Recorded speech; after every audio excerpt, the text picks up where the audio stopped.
नमस्कार, MP news cast में आपका बहुत बहुत स्वागत है। मैं हूं आपके साथ नीलम दुबे। चलिए रुक करते हैं आज की बड़ी खबरों का। खागा पुलिस प्रशासन और एनसीएफ कमांडर अतुल कुमार की 65 सदस्यीय टीम सुरक्षा व्यवस्था के साथ हनुमान मंदिर से नौबस्ता रोड, पुलिस चौकी, जीटी रोड, पुरानी सब्जी मंडी चौक, कोतवाली, नगर पंचायत, रोडवेज बस स्टैंड, मानू का पूर्वा होते हुए गौरव गेस्ट हाउस के प्रवेश द्वार पर सरस्वती बाल मंदिर इंटर कॉलेज के छात्रों द्वारा बैंड उद्घोष करते हुए स्वागत किया और आगे बढ़े तो एनसीएफ टीम द्वारा सैल्यूट कर भानगड़ा के साथ मंच तक पहुंचाया गया अतिथियों को।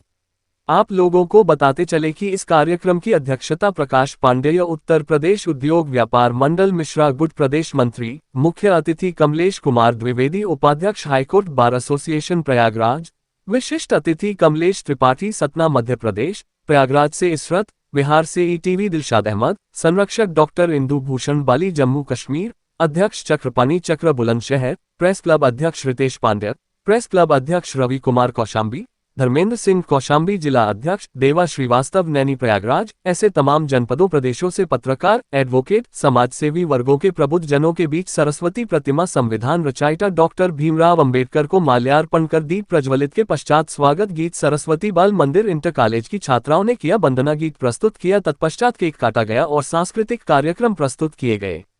गोष्ठी में उपस्थित अतिथियों ने अपने विचार व्यक्त किया। सभी लोगों के स्वागत में प्रेस कोर काउंसिल के राष्ट्रीय महासचिव संजय पटेल, क्राइम 24 आवाज राज विश्वकर्मा, ब्रिजेश कुमार श्रीवास्तव सी न्यूज, विनोद वर्मा, अजय कुमार मौर्य, सुशील कुमार गौतम, अनिल कुमार केसरवानी, सोनू पटेल, राकेश पटेल, सुशील प्रधान बेहतरीन सहयोग प्रदान किया। आइए सुने क्या कहा अतिथियों ने। कहते हैं कि आइए कुछ काम हम विशेष करते हैं, आइए कुछ काम हम गजानन के चरणों में वंदन करके आज के इस कार्यक्रम का श्री गणेश करते हैं, श्री गणेश करते हैं।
दीन दुखी की सेवा करता है। मैं देखा है मीडिया भी धूप में, बरसात में, ठंडी में लोगों को आगे बढ़ाने की कोशिश करती है, लेकिन कुछ कमियां इनमें भी हैं।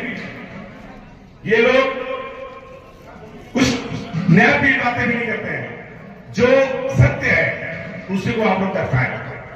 और मैं एक शायरी कहना चाहता हूं, शेर की सवारी और फौजी की यारी किसी को आदत मिलती है, ठीक है। और संचालक महोदय ने बहुत अच्छा वो किया, संजय जी ने बहुत अच्छा किया। बहुत दिन से मुझे बोला कि आना है तो मैंने कहा नहीं सर, हर काम छोड़ के मैं आऊंगा। तो संजय जी के लिए एक थोड़ा सा गाना है, तुमसा प्यारा कोई न्याय पी नहीं है, तुम्हें मालूम नहीं है खागा के तुम एक धड़कन हो, खागा के। और मैं पुनः राष्ट्रीय अध्यक्ष जी यहाँ पर बैठे तमाम हमारे मीडिया के साथी और हमारे वरिष्ठ अधिवक्तागण बैठे हैं। मैं माननीय हाईकोर्ट अधिवक्तागण से बोलना चाहता हूँ कि एक ऐसा कानून आप लोग लाएं कि इतने साल में ये खत्म हो जाए। आदमी मर जाता है, मुकदमा चलता रहता है। तो मैं 2011 में सीआरपी में कोबरा कमांडो हुआ था 2011 में, और पता है किसी की घटना घटी, इस मेरी द्वाबा की मिट्टी का आशीर्वाद, आप लोगों का सहयोग और साथ रहा। इसके लिए मैं हृदय से आपका अभिनंदन वंदन करता हूं। और कार्यक्रम के शुरू होने से पहले हो सकता है मैं भूल जाऊं, न बता पाऊं। बिल्कुल स्पष्ट शब्दों में कह रहा हूं, मेरे सारे भाई लोग बैठे हुए हैं।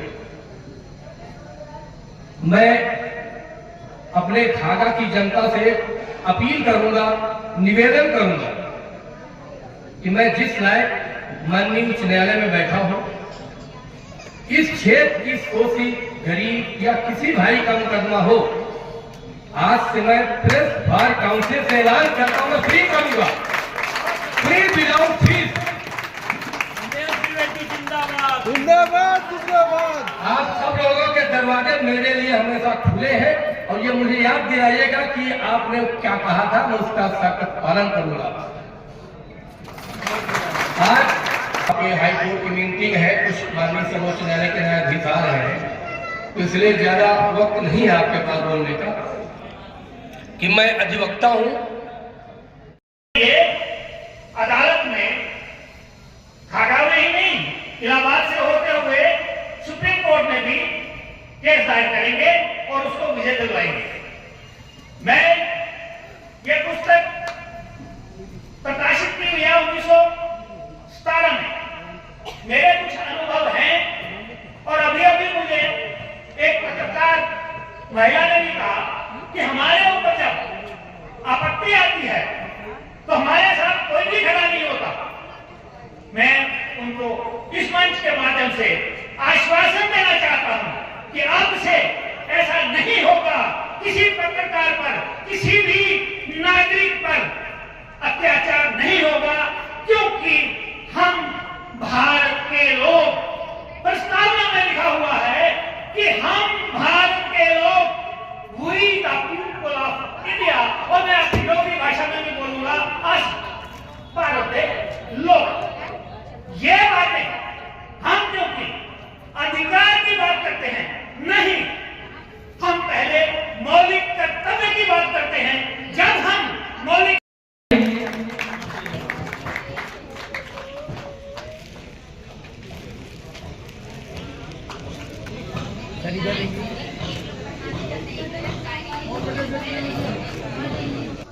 भानुप्रिया सिंह जी और दोनों बहनें, आप इंटर कॉलेज के ये बच्चे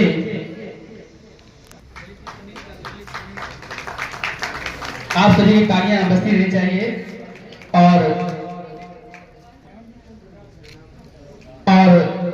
चंद्रप्रकाश जी की तालियां बजती रहनी चाहिए। आप सभी लोगों ने पहले ही आप लोगों ने से आग्रह जरूर किया था कि आप मेरे आग्रह को अवश्य स्वीकार किए होंगे करना। आज प्रेस काउंसिल के एक लोग, सभी लोग फोटो हो जाएगी और इसके संजय पटेल जी का नाम आता है। कहते हैं कि किसी भी क्षेत्र में, तो इस बचपन से करता चला रहा हूं या सुनता चला रहा हूं, और अपने किसी क्षेत्र में जाए प्रयास ये करिए, अपने अंदर इस ढंग की क्वालिटी पैदा करिए कि लोग जब गिनती गिने, अगर बुरे क्षेत्र में भी जाओ तो अगर 10 लुच्चे गिने जाए इस क्षेत्र के, तो उसके भी टॉप 10 की सूची में रहिए। तो मैं तमाम पत्रकार साथियों से कहना जरूर चाहता हूं कि अगर आप सच मामले में इस प्रोफेशन को अपनाए हो तो आप उस सूची में आए कि अगर जनता इस मूल्यांकन पे आ जाए कि इस नगर में टॉप 10, टॉप 20 कौन अच्छे पत्रकार हैं, तो उस सूची में आपका नाम जरूर होना चाहिए। और मैं महसूस करता हूं कि तमाम नए लोग हैं, इनको भी सीखने की उम्र है, तमाम चीज सीखेंगे। मैं इस क्षेत्र में बहुत अनुभव नहीं रखता हूं, मैं व्यवहारिक आदमी हूं, प्रैक्टिकल आदमी हूं, जो देखता हूं, जो समझता हूं, वो बोलता हूं। आज इनसे सीखने की जरूरत है। मैं भी सुनना चाहता हूं इनको, आप भी इनको सुनना चाहते हो। और सच ये है कि ये प्रेस कोर्ट काउंसिल की उड़ान 3 साल में जो बढ़ी है, मैं ईश्वर से प्रार्थना करूंगा, अपनी शुभकामनाएं संप्रेषित करूंगा कि निरंतर प्रगति प्राप्त करूंगा। विराम दूंगा। आज के सफल कार्यक्रम संचालक उद्घोषक के लिए श्री अनुज ज्ञानंद प्रताप के लिए जरूर चाहूंगा कि एक बार ताली इस बच्चे के लिए बजनी चाहिए। मेरा शिष्य भी है। धन्यवाद। जय हिंद, जय भारत। आदरणीय चक्रपाणी चक्र जी हमारे बीच उपस्थित हैं। मैं बड़े ही आग्रह के साथ आपको मंच पर इस आशय के साथ आमंत्रित करना चाहता हूं कि प्रेस दौड़ काउंसिल की जो शुरुआत आपने एक बड़े पैमाने पे आपने की है, उस ऊर्जा का संचार आप हम सबके बीच रखेंगे। आदरणीय चक्रपाणी चक्र जी, आप सभी लोग जोरदार तालियों से आप सभी लोगों को सुनेंगे और मैं कहता हूं आप सभी की तालियों की आवाज। कमलेश कुमार द्विवेदी जी जो वरिष्ठ उपाध्यक्ष हैं प्रयागराज बार एसोसिएशन हाईकोर्ट के, मैं आपको प्रणाम करता हूं। आदरणीय इंदु भूषण वाली जी जो जम्मू कश्मीर के जम्मू से हमारे बीच मौजूद हैं, हमारे संगठन के संरक्षक हैं, मैं उनको प्रणाम करता हूं। देश के सभी हाई कोर्ट में जाकर छेड़ी है और देश को, देशवासियों को न्याय दिलाने के लिए जो एक अग्नि प्रचंड की है, एक आवाज प्रचलित की है, एक शंखनाद बजाया है, उनकी उपस्थिति को मैं प्रणाम करता हूं। सतना से हमारे बीच पधारे हैं। अगर इंसान थक जाता है तो उसके अंदर ऊर्जा का संचार कर देते हैं। जो मॉडल शॉप होती है उनके बार के एसोसिएशन आप हैं, तो एक बार जोरदार तालियों से इनका स्वागत कीजिए। हमारे अन्य जनपदों से आए हुए सभी पत्रकार बंधुओं एवं प्यारे बच्चों, सबसे पहले मैं अपनी ओर से, अपनी समिति की ओर से आप लोग इस स्थल पर आए हैं, मैं हार्दिक अभिनंदन करता हूँ, वंदन करता हूँ, नमन करता हूँ। साथियों, प्रथम स्वतंत्रता संग्राम सन 1857 के जनपद फतेहपुर के महानायक अमर शहीद ठाकुर दरियाव सिंह, जिनके स्मारक में आप लोग आए हैं। साथियों, प्रथम स्वतंत्रता संग्राम 1857 में का जो लड़ा गया वो इन्हीं के नेतृत्व में जनपद फतेहपुर ने लड़ा, जिन्होंने 32 दिनों तक अपनी स्वतंत्र सरकार चलाई थी। 8 जून 1857 को सबसे पहले इन्होंने तहसील खागा पे आक्रमण किया था, तहसील खागे पे कब्जा कर लिया था। 10 जून 1857 को फतेहपुर कचहरी में आक्रमण करके कब्जा कर लिया था। तब से 10 जून 1857 से 11 जुलाई 1857 तक 32 दिनों तक इन्होंने अपनी स्वतंत्र सरकार चलाई थी। और उस स्वतंत्र सरकार को चलाने के लिए तत्कालीन SDM mister deputy collector Hikmatullah Khan ji थे, जो सरकारी नौकर होते हुए भी इनका साथ दिया था। देशभक्त थे, क्रांतिकारी थे, उनको जो है स्वतंत्र सरकार का नियम बनाया गया था। जो कलेक्टर रहे, चकलेदार रहे। साथियों, 11 जुलाई को हमारे फसियाबाग में ठाकुर दरियाव सिंह की सेना से और मेजर निनाट की सेना से भीषण युद्ध हुआ था, जिसमें मेजर निनाट की सेना पराजित हुई थी। इसके बाद बिलंगा में 12 जुलाई को बिलंगा में, 12 जुलाई को फिर उसी जहाँ पर हमारा नदी है, जहाँ हवाई अड्डा फतेहपुर में, वहाँ युद्ध हुआ। फिर 13 को आउं नदी में, आउं के पास, फिर पांड नदी में, फिर अहलुआ पर। इस प्रकार से 11 से 14 जुलाई तक लगातार ठाकुर दरियाव सिंह ने अंग्रेजी सेना से युद्ध किया था।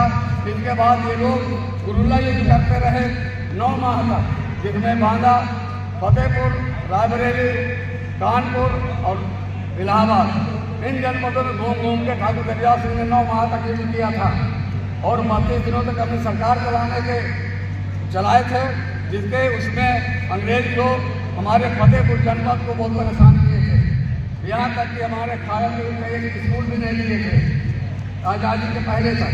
इतना ज़्यादा उनके अंदर आक्रोश था। ये उन्हीं की कोठी है, उन्हीं का मकान था जहाँ आप लोग हैं। सरकार ने 1992 में इतना स्मारक बनवा दिया है, जिसका संचालन स्मारक समिति लगातार कर रही है। सभी लोग के लिए बताइए। और इतनी दमदारी से हमारे मुख्यमंत्री महोदय ने अपनी बात रख रहे थे। कि माइक भी वो वेग संभाल नहीं पाया, माइक भी वो वेग संभाल नहीं पाया है। एक बार फिर से आपकी जोरदार तालियां होनी चाहिए।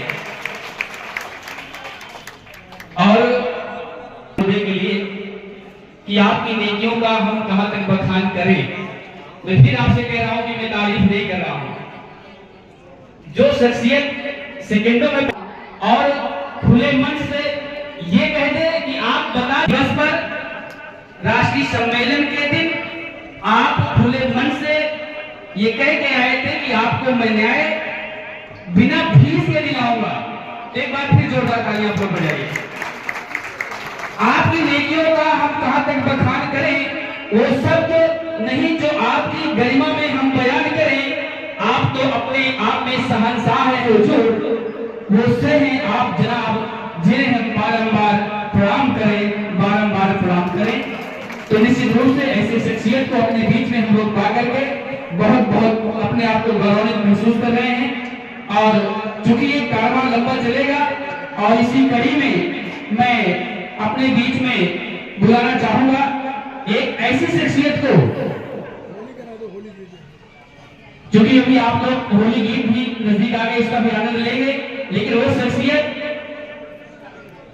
जो 50 वर्षों से साइकिल से चल करके, मैं खागा की हस्तियों की बात कर रहा हूं, मैं अपने युवा साथियों से चाहता हूं लेकर के पूरे भारत में नहीं पूरे विश्व में जा सकता है वो ऐसा शख्सियत जो 50 वर्षों से साइकिल से आज भी न्यूज पेपर हम लोग घरों पहुंचा रहे हैं। जी हाँ, मैं बात कर रहा हूं अपने बीच में आदरणीय चंद्रकिशोर अवस्थी जी को। मैं चाहता हूं कि एक बार मंच पर आ जाएं चंद्रकिशोर अवस्थी जी, और दीपक भैया अगर आप साथ में हैं तो उनको लेकर के आ जाइए।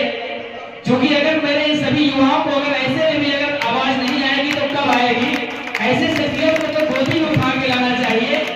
50 वर्षों से लगातार हम लोगों के दरवाजे पर, और एक बार आप सभी लोग खड़े होकर के जोरदार तालियों से आप लोग इनका स्वागत करें चंद्रकिशोर अवस्थी जी का। आप साइकिल से घर घर पेपर पहुंचाते हैं और निश्चित रूप से ये प्रेस काउंसिल के स्थापना दिवस पर आप इनका सम्मान करने जा रहे हैं। हमारे मुख्य अतिथि महोदय संजय पटेल जी, और साथ में माला पहना करके वस्त्र भेंट करके आप इनका स्वागत करेंगे। और इसी कड़ी में विशेष सम्मान के लिए आप लोग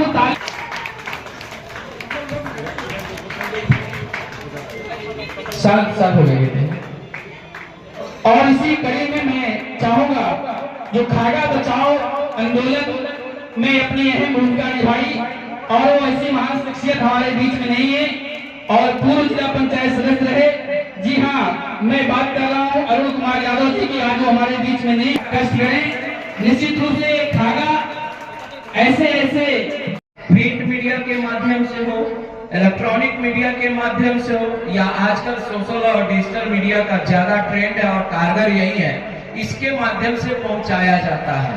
तो हम यही कहेंगे कि इस दौर में पत्रकारिता निष्पक्ष रूप से करना किसी भी व्यक्ति के लिए आसान नहीं है।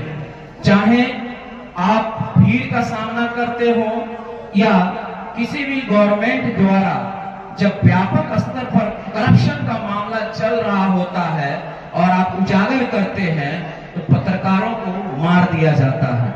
बहुत ऐसी घटनाएं देश में विगत कुछ वर्षों में हुई हैं। तो समाज के अच्छे लोगों को चाहिए कि जब कोई पत्रकार सही तरीके से काम कर रहा है, जब जरूरत पड़ती है डीएम को, उसके ऊपर कुछ मामला होता है, तो पत्रकार को याद करके अपनी बात सरकार तक पहुंचाता है कि मुझे इंसाफ मिले। जब किसी मंत्री या किसी भी जनप्रतिनिधि के साथ कुछ मामला होता है तो वो भी पत्रकार को ही याद करता है। जमीनी स्तर से जुड़े हुए देश की जनता की समस्या के समाधान के लिए पत्रकार को बरों मास काम करता है। हमारे एडवोकेट साहब बैठे हैं, bar council bar association high court के vice president, senior vice president Kamlesh sir भी बैठे हुए हैं। सब लोग जानते हैं कि पत्रकारों की क्या सैलरी होती है और पत्रकारों की दशा और दुर्दशा क्या है, ये छुपा हुआ नहीं है। बाकी जो अपने आप को बड़ा मीडिया हाउस करते हैं, उस सत्ता के गोदी में बैठकर पेट पेड न्यूज और विज्ञापन के खेल से देश की जनता को गुमराह करते हैं, लेकिन आज तक दिल्ली में बैठी हुई स्टूडियो में जो एंकर हैं वो ये धरातल पर नहीं पहुंचते हैं कि सरकार की जो योजना लाई गई है जिसके जरूरत के लिए क्या उसके घर तक पहुंचा